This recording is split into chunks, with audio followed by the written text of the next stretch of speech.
Знаеш ли за какво най-много съжаляват хората в края на дните си? Нека споделя с теб. Аз практикувам много с възрастни хора на възраст между 90 и 100 години.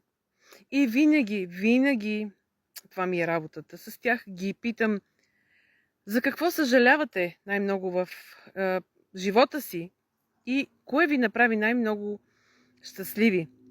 И всички те почти всички, 99% казват, че не са изживяли живота на мечтите си, че не са били щастливи, че не са работили работата, която искат, че не са били обичани от партньорите си или са живяли цял живот с партньор, когато те не са обичали, че не са направили нещо, за което са искали толкова много, цял живот.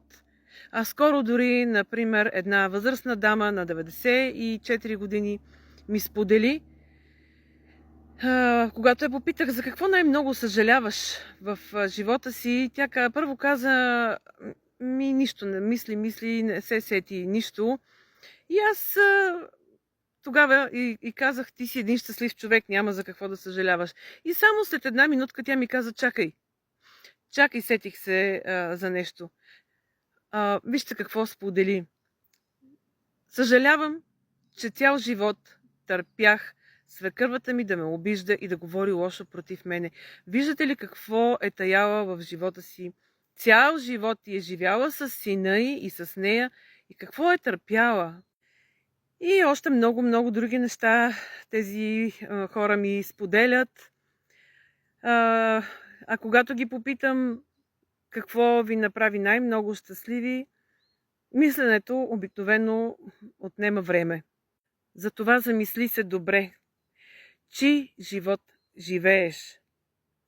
Твоя личен живот или на някой друг? Баби, майки, бащи, дядовци, хората отстрани, които виждаш, някакви социални норми или да следваш.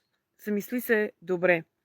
И ако усетиш, че не си щастлива и не живееш твоя живот, свържи се с мен за констелации. Заповядай и в моята фейсбук група Твоят втори живот, моят фейсбук профил Грациела Софрониева на латиница.